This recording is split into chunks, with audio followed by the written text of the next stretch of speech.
ఏమండి మీరేమి అనుకోనంటే ఒక విషయం అడుగుదానా? ఇలా అమ్మాయిని తీసుకొచ్చి ఇంటర్వ్యూలు అంటూ తీసుకెళ్తున్నారు, రికమెండేషన్స్ అంటున్నారు. అసలు మీరు ఏ ఉద్యోగం చేస్తున్నారండి? పెళ్ళైన ఇన్నేళ్ళకి అనుమానం వచ్చిందా? చెప్తాను.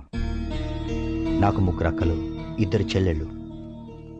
ఒకరోజు మేమంతా కలిసి గుడికి వెళ్తుండగా బస్ యాక్సిడెంట్ అయింది. నా కళ్ళ ముందే అక్కళ్ళు చెల్లెళ్ళు దారుణంగా చనిపోయారు. అప్పటి నుంచి ఏ ఆడపిల్లని చూసినా అక్కో చెల్లు అనే ఫీలింగ్ వస్తుంది. వాళ్ళకి సాయం చేయాలనిపిస్తుంది. అందుకే ఇలా. మీలాంటి భర్త దొరకడం నిజంగా నా అదృష్టం అండి. లేదు ధన, నీలాంటి భార్య దొరకటం నా అదృష్టం. అప్పటి నుంచి ఆయన మీద ఎంతో గౌరవం పెరిగింది. దేవుడు అనుకుని ఎంతో మురిసిపోయాను. ఎందరో ఆడపిల్లలకి అన్నగా సహాయం చేస్తున్నాడని ఆనందపడ్డాను. చెప్పటిలాగే ఒకరోజు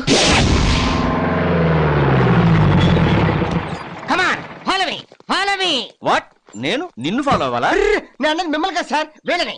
నేను మీ అంకల్ ఫాలో అవుతాను, వాళ్ళు నా అంకల్ ఫాలో అవుతారు. మీరు పదండి సార్. సార్ వీళ్ళే సార్. బాడీ ఎక్కడ ఉన్నాడో వెతకండి. అలాగే సార్. ఏంటండి ఇది? ఏమైంది? ఎక్కడ బ్రోకర్ గాడు? బ్రోకరా? ఎవరు? ఎవరా? ఎవరు ధన?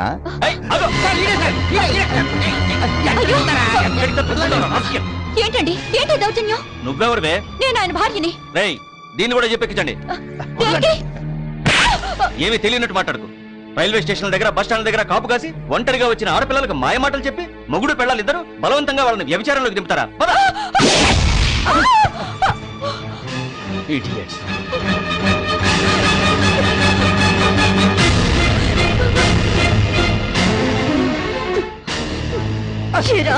బతుకు తెరువు కోసం ఎవరొస్తే చెల్లెమ్మ నవ్వించి బలవంతం చేస్తావురా? నిన్ను వదలరా? బలవంతం చేస్తావురా రాస్కల్? బలవంతం చేస్తావురా? ఇవి ఆడదాని వయ్యండి సాటి ఆడదానికి ద్రోహం చేయాలని నీకు ఎలా అనిపించింది? నీది ఒక ఆడ బతికేనా? అబ్బశుభం తెలియని మమ్మల్ని వేసిలు చేసి మా జీవితాలతో మీరు ఆడుకుంటారే, మీరు నాశనం అయిపోతారే. మీరు బాగుపడరు, సరదా నాశనం అయిపోతారు.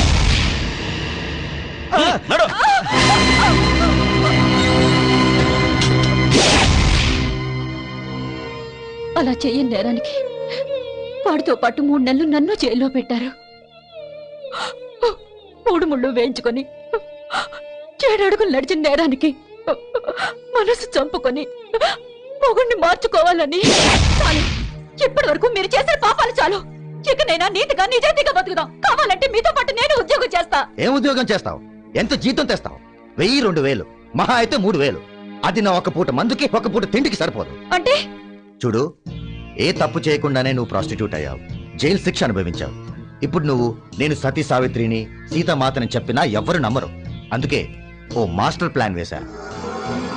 అసలు ఈ ప్రాబ్లం అంతటికి కారణం ఆ అమ్మాయిలు బయట వాళ్ళు అవటం వల్ల వచ్చింది.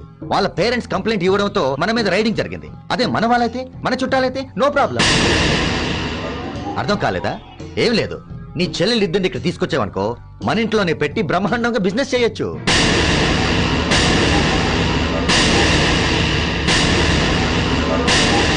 ఏంటి ఆలోచిస్తున్నావు? మీ అమ్మ నాన్నలు మీ చెల్లెని పంపరానా? డోంట్ వరీ, ఏదో ఒక రోజు ఇలాంటి అవసరం వస్తుందని అడ్వాన్స్ గా ప్లాన్ చేసి, నువ్వు రాస్తున్నట్టుగా మీ నాన్నకి ఉత్తరాలు రాసి నెలకి 3-4 వేలు తెప్పించి మీ వాళ్ళని మరింత అప్పులు పాలు చేశా. ఇప్పుడు నువ్వు అంటే పేదరికంతో బాధపడుతున్న మీ నాన్న వాళ్ళని పోషించలేక, పెళ్లిళ్ళు చేయలేక వెంటనే ఇక్కడికి పంపేస్తాడు. దాంతో బ్రహ్మాండమైన బిజినెస్ చేసి లక్షలు సంపాదించొచ్చు. కావాలంటే నువ్వు కూడా రోజుకో కస్టమర్ని చూసుకో, నేనేం ఫీల్ అవ్వను. ఒక రోజుకి నాకెంత ఇస్తారు? పిల్లలు పుట్టకుండా పిట్టపిట్టలాడుతున్నావుగా, గ్యారంటీగా 5-6 వేలు ఇస్తారు. అప్పుడు నీతో నాకు పార్ట్నర్షిప్ ఎందుకు? నేనే 4 మూరల పూలు పెట్టుకుని ఏ అమీర్పేట్ బస్ స్టాప్ లోనో, పంజాగుట్ట జంక్షన్ లోనో నిలబడితే నీలాంటి కుక్కలన్నీ నా వెంట పడతాయిరా. పైగా నీ పెళ్ళంగా ఉంటే జనంలో నా రేటు రేంజ్ పడిపోతాయి. ఎందుకంటే నువ్వొక బ్రోకర్ వెధవి కాబట్టి. నన్నే కొడతావా? నిన్ను ఆగు! నా మీద చెయ్యి పడిందో ముక్కలు ముక్కలుగా నరికేస్తా.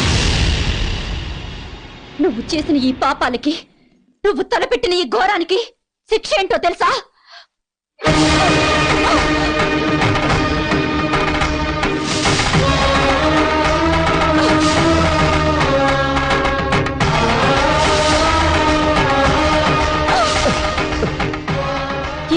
నుంచి నేను మొగుడు చచ్చిన ముండలా నీ కళ్ళ ముందే తిరుగుతా. నీకు మనశ్శాంతి లేకుండా, అసలు బ్రతకే లేకుండా నిన్ను బ్రతుకున్న శవాన్ని చేస్తా. ఇప్పుడు నేను వాడి ఇంటి ముందు, కంటి ముందు విడోగా తిరుగుతుంటే జనం వాడిని గుచ్చగుచ్చి ప్రశ్నిస్తున్నారు. విషయం తెలుసుకుని వాడి మొహాన్ని కాంట్రీ చుమ్మేస్తున్నారు.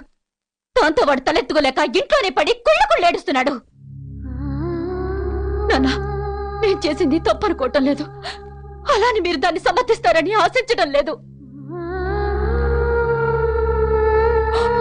అమ్మా, తల్లిగా కాకపోయినా వాడదానిగా నేను చేసింది హర్షిస్తే ఆశీర్వదించి వెళ్ళిపో. లేదంటే నీ కూతురు కూడా చచ్చిపోయిందని మర్చిపో. ఎవరేమనుకున్నా నువ్వు చేసింది చాలా మంచి పనక్క. అవునమ్మా, నువ్వు చేసిన ఈ పనికి కన్న తండ్రిగా చాలా గర్వపడుతున్నాను. కానీ నీ తర్వాత నీలాంటి ఇద్దరు కూతుళ్ళని కన్న తండ్రిగా భయపడుతున్నాను. నిన్ను వదిలిపెట్టి వెళ్ళలేకపోతున్నాను, ధైర్యం చేసి తీసుకెళ్ళలేకపోతున్నాను. ఈ మాట సహించాలి నాన్న.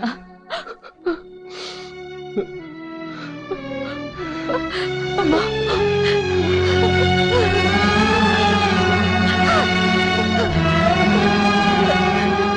అమ్మా, ఎప్పుడైనా ఈ అమ్మా నాన్నల్ని చూడాలనిపిస్తే ఇలా మాత్రం రాకమ్మా, పుణ్యస్త్రీకి రా.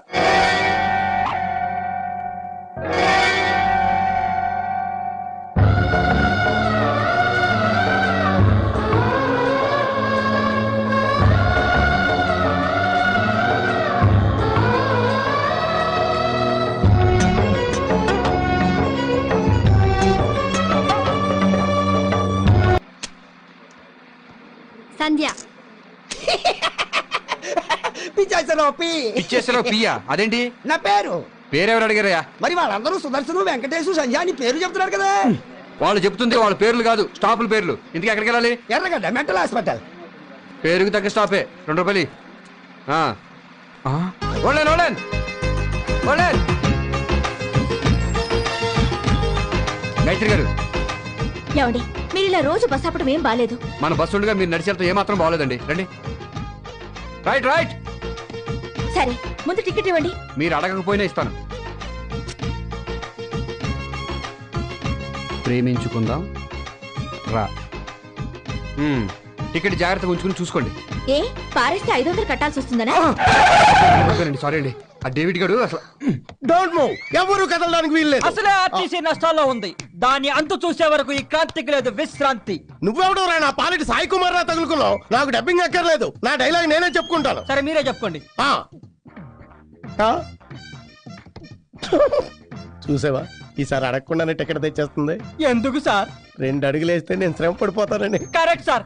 4 అడుగులేస్తే మీకు ఆయాస వస్తున్న సంగతి ఆ అమ్మాయికి తెలిసిపోయి ఉంటుంది. కాదురా, నా వయసులాగే తన లవ్ కూడా బాగా ముదిరిపోయిందిరా. లవ్వా? ఇదెప్పటి నుంచి సార్? లాస్ట్ 1 వీక్ నుంచి. ఇదిగోండి టికెట్, బాగా చూసుకోండి. అలాగే. ప్రేమించుకుందాం రా. సార్! సార్! చిచి! మిమ్మల్ని స్క్వాడ్ ఇన్స్పెక్టర్ అనుకున్నా గానీ ఇలా ఫైర్ టైప్ అనుకోలేదు. చిచి, అదేం కాదురా, కొంచెం డ్రీమ్ లోకి వెళ్ళా. బాగా చూసుకున్నారుగా? బాగా. మిస్టర్ పట్టాభి. అర్థమైంది సార్. ఆ టికెట్ మీరు ఉంచుకుంటారు, ఈవిడికి నేను వేరే టికెట్ ఇవ్వాలి. గుడ్, పైకి వస్తావు. నీకు తొందరలోనే ప్రమోషన్ ఇచ్చి డ్రైవర్ని చేస్తా. బాయ్. మో. ఈడొకడు మన సెన్లో తగులుకున్నాడు.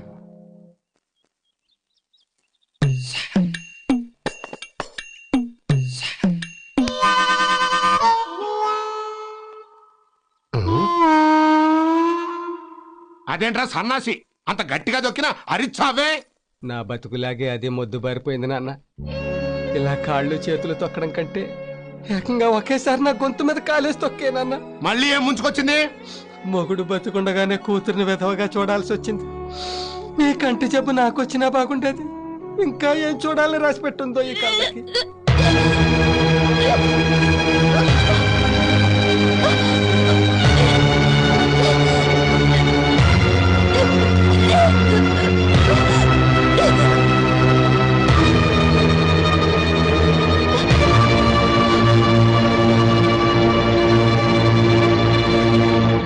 ఏమైంది?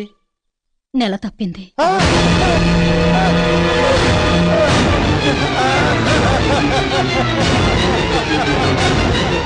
మొగుడు తెచ్చి 3 ఏళ్ళు అయితే ఇప్పుడు నెలదప్పుడు ఏమిటి ఎవడా వెధవా మన ఇంటికి వస్తాడే గిరీశం. అనుకున్నా ఆ వెధవ మన కొంప చుట్టూ తిరుగుతున్నప్పుడే ఇలాంటి కొంప ఏదో ముంచుతాడు అని ఎందుకేరా ఆ రోజు దాని మొగుడు పోగానే ఏ సెకండ్ హ్యాండ్ తీసుకొచ్చి దాని మెళ్ళ మళ్ళీ 3 ముళ్ళు వేయించరా అని నెత్తి నోరు మొత్తుకున్నా. ఏం చచ్చావు కాదు. ఇప్పుడు చూడు దాని కడుపు బరువు ఎక్కింది, మన బరువు బజార్కి ఎక్కుతోంది. అదేంటి మావయ్య, పెద్దవాళ్ళ ఇంటి మీరు కూడా అలా మాట్లాడతారు? ఒక్క పెళ్లి చేయడానికి నానా కష్టాలుగా ఉంటే మళ్ళీ పెళ్ళంటే ఎవరు వస్తారు? ఎందుకు వస్తారు?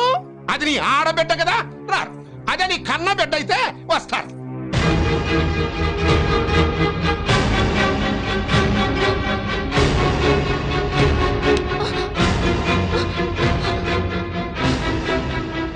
ఏమే 3 ఏళ్లుగా ఇంట్లో ఉంటున్నావు, రోజు ఇక్కడ ముగ్గేస్తున్నావు, రోజుకి 50 సార్లు అటు ఇటు తిరుగుతావు. ఒక్క రోజు కూడా నీకు ఎదురుగా ఉన్న బోర్డు కనిపించలేదే?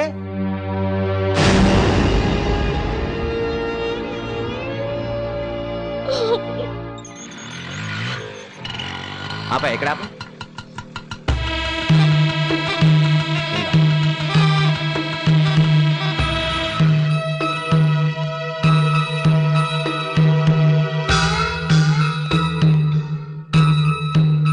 ఏంటంతా సీరియస్ గా ఉన్నారు?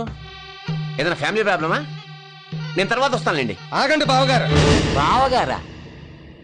ఏంటి కొత్త వరుస కలిపారు? అవును, మీరు నాకు బావ అవుతారని మా చెల్లెలు ఇప్పుడే తెలియజేసింది.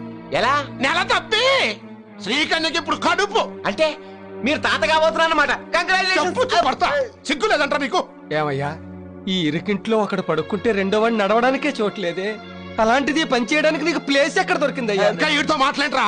పోలీసుల మీద కేసు పెట్టి ఏదైనా బొక్కలో దోయిస్తా. కేసు పెడితే నన్ను కాదు మిమ్మల్ని దోస్తారు బొక్కలోకి. మమ్మల్ని ఎందుకు దోస్తారో? ఎందుక కేసు రివర్స్ చేస్తా. నా శీలం తనే దోచింది అంట. No witness. మొగుళ్ళేని ఆడదు కదా, నిజమని నమ్మేస్తారు. బాబు, ఎందుకు వచ్చిన గొడవలు? అయిందేదో అయిపోయింది. దాని మెళ్ళో తాళి కట్టేయండి బాబు. తాళా? సారీ, అలవాట్లేదు. అంటే దాన్ని పెళ్లి చేసుకోరా? ఏమండి, ఇంట్లో పెళ్లి కావాల్సిన ఆడపిల్లలు ఉండగా విడోచల్లకి మళ్ళీ పెళ్లి అంటే 10 మంది నవ్విపోరు? ఆ 10 మంది ఈ విషయం తెలిస్తే నవ్విపోరు. 10 మందికి తెలిసేలా పబ్లిసిటీ చేసుకోవడం ఎందుకు? సీక్రెట్ గా మ్యాటర్ క్లోజ్ చేద్దాం. ఏం చేస్తారు? మీరు టెన్షన్ పడకండి. వీధికి 2 నరసింహాలు ఉన్నాయి. 500 తీసుకుని ఆటోలో పెడితే అభాషణ చేయించుకుని అరగంటలో అదే ఆటోలో తిరిగి వచ్చేయచ్చు. రేయ్, పో బయటి పో. ఇంకొకసారి ఇంట్లో అడుగు పెట్టావంటే కాళ్ళు తిరగ కొడతా. పో. అలాగే నువ్వు నీ కొడుకు నీ మనవడు తీసుకుని అప్పు తీర్చేయండి, పోతాను. ఫాదర్లో ఆవేశపడకుండా బ్రదర్లో ఈ డబ్బు తీసుకుని అభాషణ చేయించు. సార్, ఏంటండి పబ్లిక్ లో ఇది? ఏదైనా లాడ్జ్కి వెళ్దారండి? నేను ఆ టైప్ కాదు, ఏదో డ్రీమ్ లోకి వెళ్ళి పట్టాభి. ఆల్రెడీ కొత్త టికెట్ ఇచ్చేసాను సార్, కానీ ఆ టికెట్ వెనకాల వెనక ముందు నేను చూసుకుంటాను. గాయత్రి, మన ఇంటి అడ్రస్ కొంచెం. ఈ అమ్మాయి మన ఆర్టీసీ డ్రైవర్ గోవిందరావు గారు అమ్మాయి. వాట్? మన గోవిందరావు